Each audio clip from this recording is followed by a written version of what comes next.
À l'extrême de cette position, il y a Romains chapitre 6, verset 1er. Où il est dit, péchons afin que la grâce abonde. Dans l'église de Rome, il y avait des chrétiens qui n'avaient pas tout compris. Ils avaient compris que Dieu est un Dieu qui pardonne le péché. Mais ils avaient une mauvaise conception de la sainteté de Dieu. Et ils disaient, c'est cool, c'est facile. Tu peux faire ce que tu as envie de faire. Tu peux pécher. Après, tu demandes pardon. Dieu, il est bon. Il te pardonne. Et tu peux recommencer. Et puis après, tu vas redemander pardon. Péchons afin que la grâce abonde. Une mauvaise conception de la sainteté de Dieu qui mène au laxisme. Le laxisme, c'est le laisser aller. C'est se laisser vivre.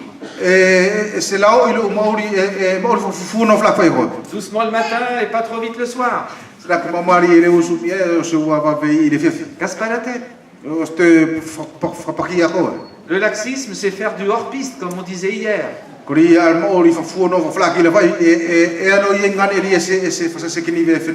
dans la vie chrétienne, il y a deux extrêmes à éviter. Le laxisme, péchons afin que la grâce abonde. Et l'autre extrême à éviter, c'est le perfectionnisme. Et la parole de Dieu ne nous encourage pas au laxisme.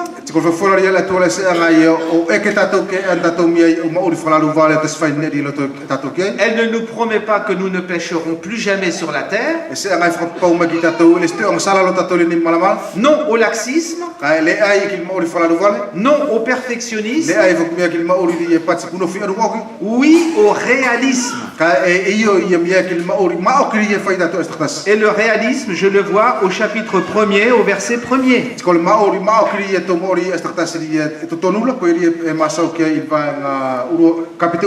Verset 8, si nous disons que nous n'avons pas de péché, nous nous trompons nous-mêmes.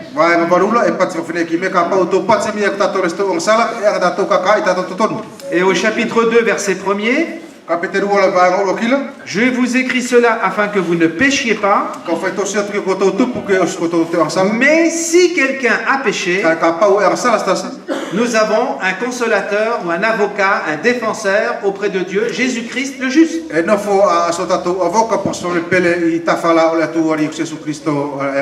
Donc, dans le domaine de la sanctification, il faut maintenir l'équilibre. Non au laisser-aller et au laxisme. Non au perfectionnisme. Oui au réalisme. En tant qu'enfant de Dieu, je dois marcher dans la lumière. Je suis équipé par le Saint-Esprit pour avoir la victoire sur n'importe quel péché. Mais si je tombe dans le péché, ce qui doit être l'exception et non la règle, la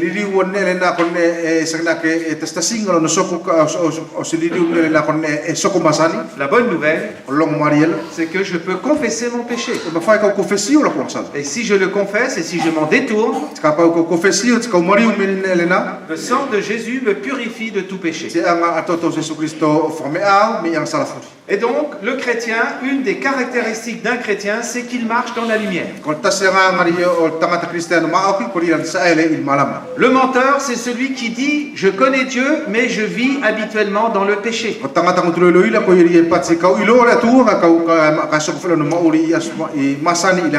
Et en terminant, j'aimerais terminer comme hier, en citant ce que Jésus a dit. Parce que l'apôtre Jean, une fois de plus, il dit exactement la même chose que Jésus. Et nous allons lire les versets dans Matthieu chapitre 7, versets 21 à 23. Matthieu chapitre 7, versets 21 à 23.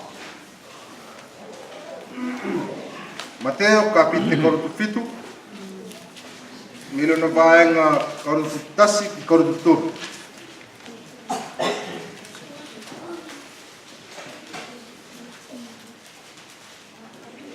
7, 21 à 23.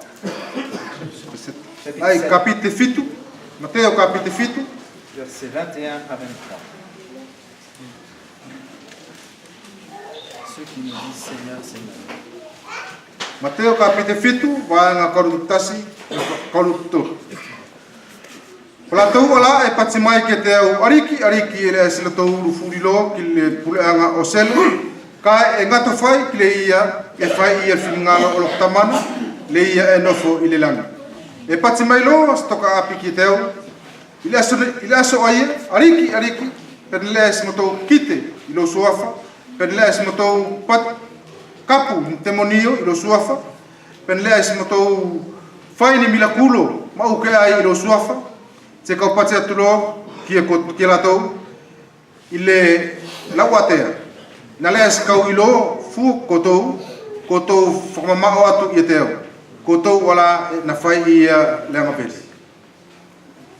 Ce sont des paroles qui me font froid dans le dos. Masawane ko kupone kala ngove o ke tsekina ke tu fulu. Il y a beaucoup de gens qui vivent dans l'illusion. E metoka api e latou la e mauri latou sekina ke Ils pensent qu'ils sont du bon côté, dans la bonne colonne, mais ils sont du mauvais côté. Tout à l'heure, je disais qu'il y a des gens qui sont très religieux. Ils connaissent le vocabulaire chrétien. Ils vont dans des endroits chrétiens. Ils chantent même des chants chrétiens. Et ils connaissent des personnes chrétiennes. Mais la vie ne fait pas le moine.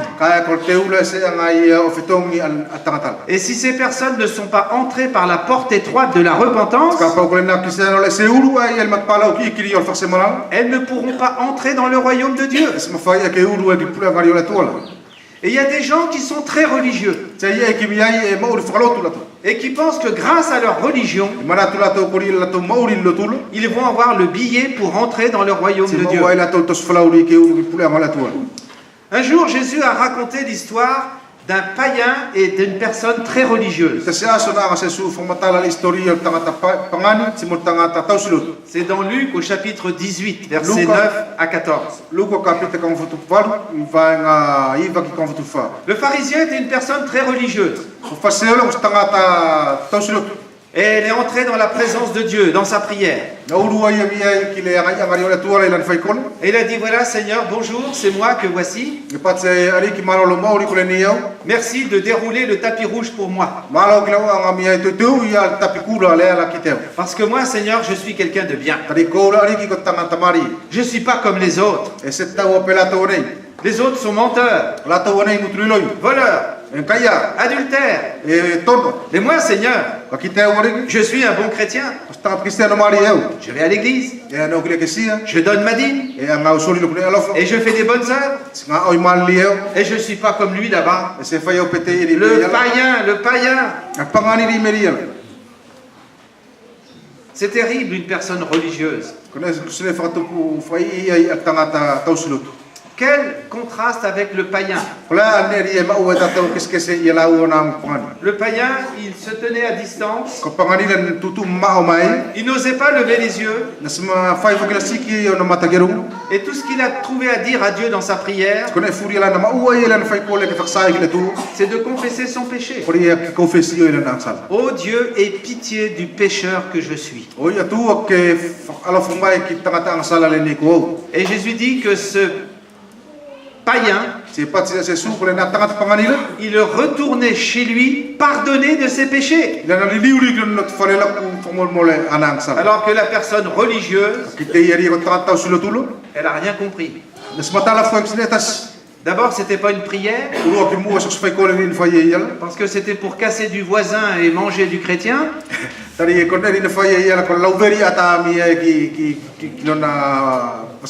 Et le pire, c'est que cette personne religieuse, elle est ressortie dans un état pire que celle qui était le sien quand elle est entrée dans la présence de Dieu.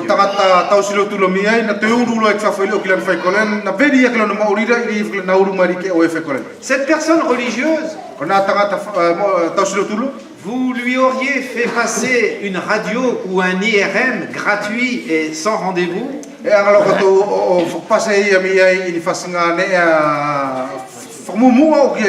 Que vous n'auriez trouvé chez elle aucune trace de culpabilité.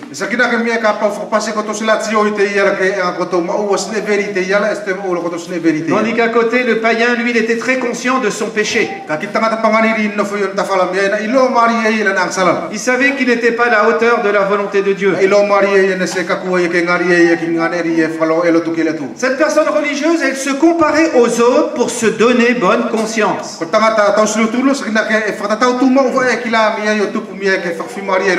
Les autres sont pécheurs, mais moi, Seigneur, je suis bien. Et tu peux me donner le bon Dieu sans confession. Alors que le païen, lui, il se souciait de ce que Dieu pensait de lui.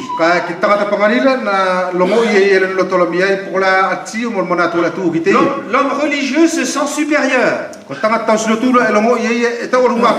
Le païen se considère comme le dernier des pécheurs. L'homme religieux, il accuse les autres et il les juge. Le païen, il se frappe la poitrine. L'homme religieux, il compte ses médailles. Le païen, il s'humilie devant Dieu. L'homme religieux, il étale ses bonnes œuvres.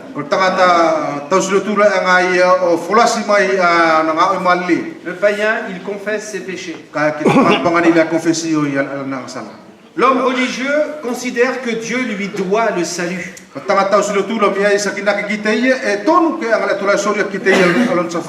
Le païen a compris que si Dieu ne lui pardonne pas ses péchés, il n'a aucun espoir d'entrer dans le ciel.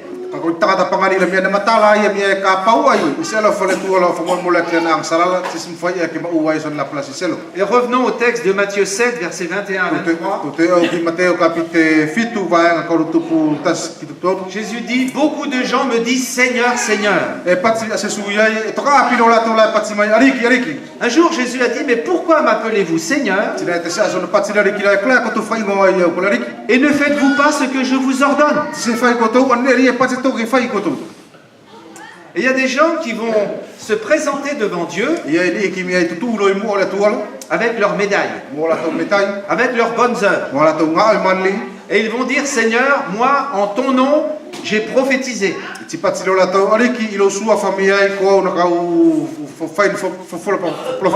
En ton nom, j'ai prêché la parole de Dieu. D'autres vont dire, moi, Seigneur, en ton nom, j'ai fait des miracles. D'autres vont dire, Seigneur, en ton nom, j'ai chassé les démons. Et ils pensent, comme l'homme religieux, qu'ils ont assez de qualité pour mériter l'entrée dans le royaume de Dieu.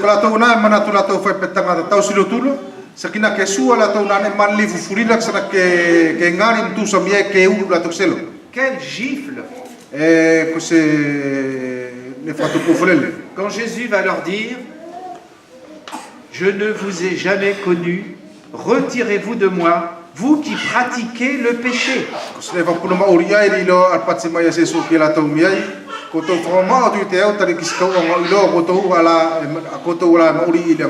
Jésus ne dit pas que tous les gens qui chassent les démons E se pati lo se sura e fenu furi la kapu I te moniolo. sont des faux prophètes. E koni profeta lo ila to. Il ne dit pas que tous ceux qui prophétisent ou qui font des miracles sont des charlatans. E se pati se fo ki se sura e mea la to furi lo la fa in fo la profecia pour la to la e koni fenu veri. Mais Jésus nous dit que l'exercice des charismes, ça ne constitue pas un label d'authenticité. E kori ka pati se sura e se kori mea I ale sa o lo masau mari e mone mari e ke nga fa ila fa sa ia ri ko ko stanta maoki. Parce qu'il est possible, tout en vivant dans le péché jusqu'au cou, Tari e mafai fo ki mea ke mauri ila sala ke apele ila sala de prêcher la parole de Dieu, ke anga o fa ni akonaki. de faire apparemment des miracles, Fai fo ki moni miraculo. de chasser apparemment des démons. Ke ka fo ki moni te monio.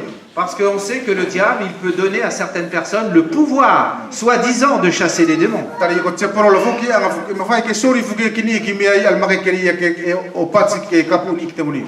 Il y a des gens qui pensent qu'au jugement dernier, Ya ki mana tu la to informau yang fo okile. Dieu va distribuer un formulaire à tout le monde. E sakana ke mea anga lo sila tu la ia o tufa ani nga pepa mea ki tata to tasi. Et que pour entrer au ciel, il faudra mettre une croix dans la bonne case. Sakana ke kapauri fiuru excel o titono ke anga ko o fai kisi nganeria e tonu fai kisi ko ke uru boxelo. Il y a des gens qui pensent que Dieu va poser plusieurs questions à chaque être humain. Ya ki mana tu la to mea anga lo le to la ia fai stu vesiri ki tata. Étais-tu catholique? Pe kola ke katolika? Étais-tu orthodoxe? Pe kola mea katolika tu muri? Étais-tu bouddhiste? Pe ke puta Étais-tu musulman? musulman? Étais-tu protestant? Pe kola ke protestant? Étais-tu évangélique? Évangélique? Et il y a des gens qui pensent qu'il faudra mettre une croix dans la bonne colonne. Ya ki mana tu la to mea e tonu ke fai ko sna kisi nganeria e tariria e tonu mari ke fai. Pour entrer au ciel. O tupu ke uru boxelo. Mais c'est pas cette question-là que Dieu va poser à chaque être humain. Ka sekolah vesiri di ka fai le tu ki tata. C'est quoi la question Kala vesiri le? que Dieu va poser à chacun? Li ka ala tu fai ki tata tata. As-tu, oui ou non, pratiqué ma volonté? Kone ri ka pati le tu ke ile pena ke anga fai lo finingalo pele ai. As-tu, oui ou non, fait ce que je t'ai demandé? Pena ke anga o fai ane ia mia na ka pati ki to ke fai. Et ça, c'est un critère d'authenticité. Sekolah na ala nga ma ku lai. Un enfant de Dieu, Kol fana uri ala tu. c'est quelqu'un qui obéit à la volonté de Dieu. Musta siri dia fakalongo ki finingalo le tu. Le menteur, Ko tangata ko tu le loile. c'est celui qui vit habituellement dans le péché, Ka tangata ri e mauri masali va ilo to le sala. qui vit dans les ténèbres Li e mauri fa puri. et qui prétend être en communion avec Dieu qui est lumière. Ka pana tu e no fo e comunio frata se mula tu ri no fo il malam. Nous allons terminer en priant ensemble. Tu frau ki lo ki fai ko. Seigneur, nous te remercions pour ces choses qui ont été écrites pour notre instruction. Nous voulons prier que le Saint-Esprit puisse faire repasser dans notre cœur la vérité de la parole de Dieu, qui nous éclaire et qui nous interpelle et qui nous parle. Nous prions que le Saint-Esprit puisse nous sonder, nous connaître et mettre la vérité en lumière.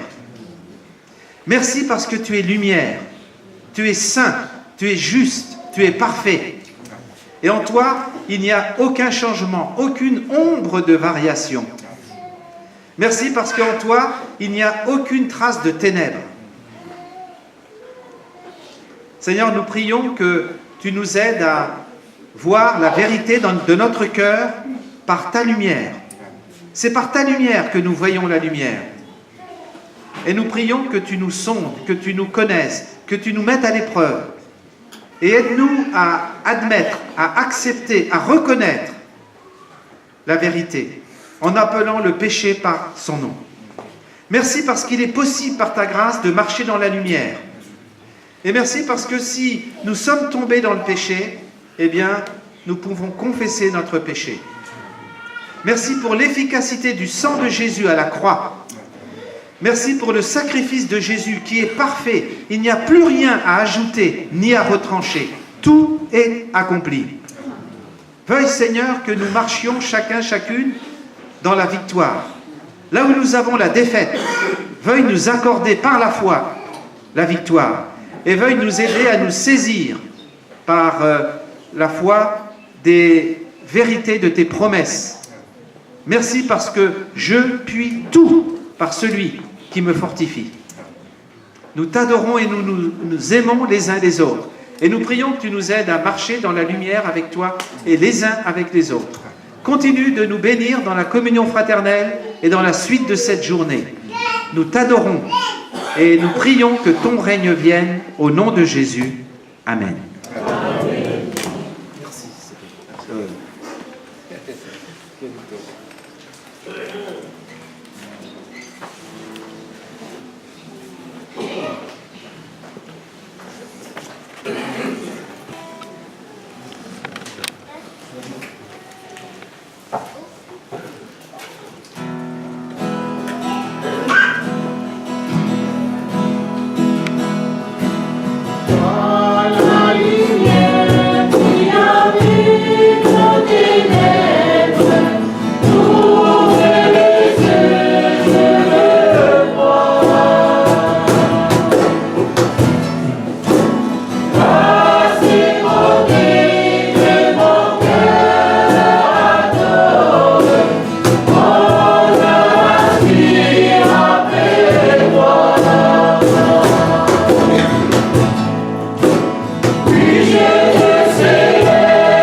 Je